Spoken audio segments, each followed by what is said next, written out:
Naalala ko rin, Pastor Loyd, that great leaders, sabi dun sa, tulad ng topic natin ngayon, great leaders listen. Because why do they listen?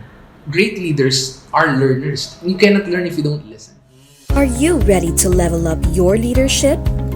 We all need to fill our cup before we can pour out to others.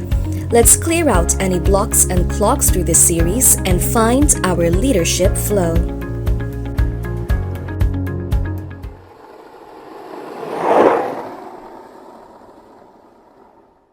Welcome to our 13th episode of Victory Baliwag Leadership Flow. Welcome back, Emman. Thank you for being here. And again, what we're doing here is to help our leaders flow in their leadership. Meaning, there are moments na sobrang nagfo-flow talaga sila, but there are moments na sobrang stuck sila. And hopefully, this conversation will inspire them and allow them to see their flow in their leadership. And we're gonna talk about Naaman, and this sobrang ganda nito, Emman. I'm just gonna set it up. I'm just gonna read it quickly. I wanna know your insights, lalo na sa mga students. 2 Kings 5:1 says there, Naaman, commander of the army of the king of Syria, was a great man with his master and in high favor, because by him the Lord had given victory to Syria. He was a mighty man of valor. But, okay, yan yung keyword doon, merong ngunit. And if you're gonna see this verse, si Naaman was a great man, meaning a man of influence. Talagang he got his leadership flowing. Hindi lang yun, he has high favor with the leadership, even victorious sa mga ginagawa niya. Taga-victory pala to. Si Naaman hindi. Maraming ideas about that, but let's just set aside kasi giving victory to Syria, hindi Israel. That's for another topic. And he was a mighty man of valor. But, ngunit, he was a leper. Now, alam natin problema yon. Imaginein mo, kahit successful ka, paano kaya malaman ng boss mo na may ketong ka? Mawawala ka ng leadership? Yes or no? Yes! So, matindi ang problema niya. His leadership is doing great. He can pull strings. He is rich. He is victorious. Everything is going his own way. But there is a leadership ending situation. Meaning, dito na malalaman kung leader ka ba talaga at paano ka kaya makakalampas dyan. Ikaw ba, Emman, sa student leadership, even as a leader of this church, meron bang ganun? Parang hindi na yata ako leader. Dahil hanggang dito na lang to. I think naman, as a leader, of course, tao pa din naman po tayo. Laging, for example, when you lead a victory group, tapos nawala yung victory group na yun, kasalanan ko tuloy eh. And I think kung nanonood yung mga leaders natin, bakit dumating ka na rin sa ganun punto? Or win a one-to-one. Ngayon, dumarating ka sa punto, ayoko na lang mag-one-to-one ulit. Ayoko na lang mag-victory group ulit. Ngayon, nai-stunt yung growth. Nai-stunt tayo bilang isang leader. Just like dun kay Naaman. Tapos minsan, tinanong mo ako sa ulit. Nasagot ako. And feeling, ako, dumating ako sa punto, Lord, save ba talaga ako? Kasi, di ba, sabi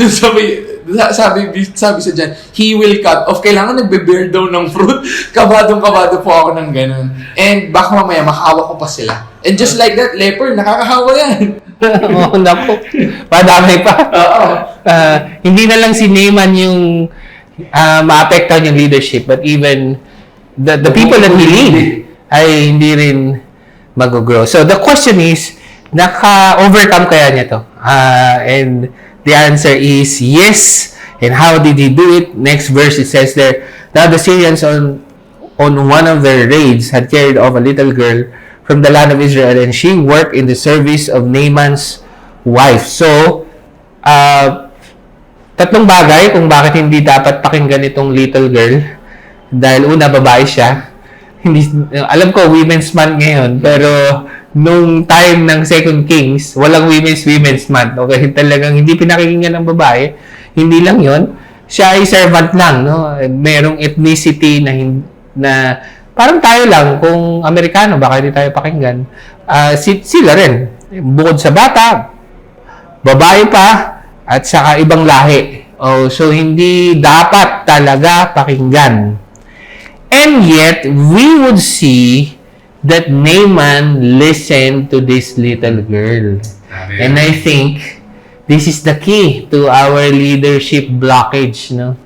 Is that we will learn to listen even from unsuspecting people. How did we know na sumunod siya?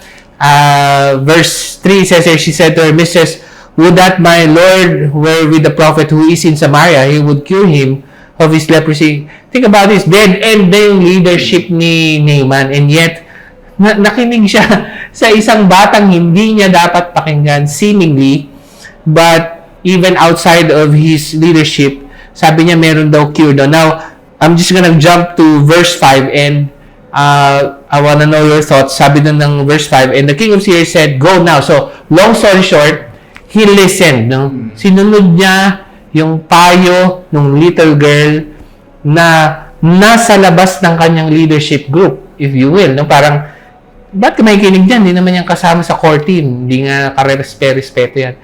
But that's what makes his leadership survive or even thrive even further. What about you? Lalo na sa estudyante, di ba? Minsan, Victory, ba't pa po kayo puro kayo youth, puro estudyante? Ba't ba kayo nakikinig sa mga bata? Yun na nga. Great leaders should be great listeners. What did you learn in listening to the next generation? Simple, Pastor Loyd. We don't know everything. There is this part of generation. Halimbawa, yung previous generation, they don't know everything. Minsan, for example, tinuruan nyo na ba yung nanay nyo mag-Facebook, diba? And for example, in this generation, normal yun. Tapos meron na namang darating na generation, ChatGPT. Ako, nag-adjust ako sa chat. Paano ba ito ginagamit? And it's just that, even in that verse that you read, it implies na hindi kilala ni Naaman yung prophet na sinasabi niya. And that's the fact of our life. We don't know everything. Yeah. And it's fine. Ang tanong, marunong ka bang makinig pag hindi mo alam yung isang bagay? Yeah. I remember something. I'll bring it back to you. One of the things that really secured me as a leader, minsan kasi I lead meetings of 3, minsan meetings of 20, minsan meetings of 100, maybe more, no? But I can't remember who said it, but you don't have to be the smartest person in the room. Agree. Meaning, na kung ikaw yung leader, dapat ikaw yung pinaka-smart sa kanila at you have all the answers. Pero I relieve myself of that insecurity. Hindi ako pinapagaling dito. Makikinig ako. I'm gonna ask questions. You were saying, tuloy mo lang. And naalala ko rin, Pastor Loyd, that great leaders, sabi dun sa, tulad ng topic natin ngayon, great leaders listen. Because why do they listen? Great leaders are learners. You cannot learn if you don't listen. And kanina ako makikinig. Ako, naniniwala po ako. You listen to people who is beyond your, ano ba ang tawag dito, ng experience sa'yo. You listen to people na kasama mo, and even to the next people. Anong point? You listen to everyone. It's just you need to filter it. Bakit, Pastor Loyd? Ba't ko nasabi yun? Kung sana tayo, leader tayong mga Kristiyano, ito pong si Naaman, Syrian. Hindi po follower ni Jesus yan. Hindi follower ni God yan, pero marunong siyang makinig. How much more pa po kaya dapat tayong mga followers ni Jesus? In fact, if you're gonna see the chapter, mukha namang na-save si Naaman, but the reason why he was saved is because he listened. Yeah. Kaya nga yung gospel, di ba? Faith comes from hearing the word of God. How can they be saved unless they hear the gospel? So, hindi lang itong little girl, but even last verse natin, no, verse 13, but his servants, no, parang sabi niya, uwi na tayo, ayoko itong sundin, no? But his servants came near and said to him, "My father, it is a great word the prophet has spoken to you. Will you not do it? Has he actually said to you, wash and be clean?" So, long story short, he even listened to his servants.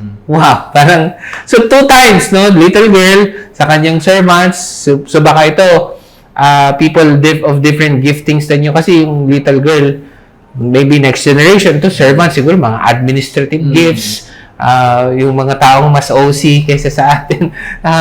And so, it's amazing, no, na ng galing ng leader, pero there is a leadership ending issue at hand.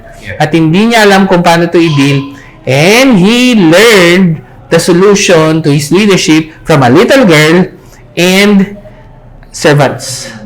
And so that's amazing. No? So what about you? Next generation, maybe not just spiritual leadership, but organizational leadership. What can you say about listening to even administrative people in relation to spiritual leadership? Alam mo yun, Pastor Loyd, magsama tayo spirit empowerment.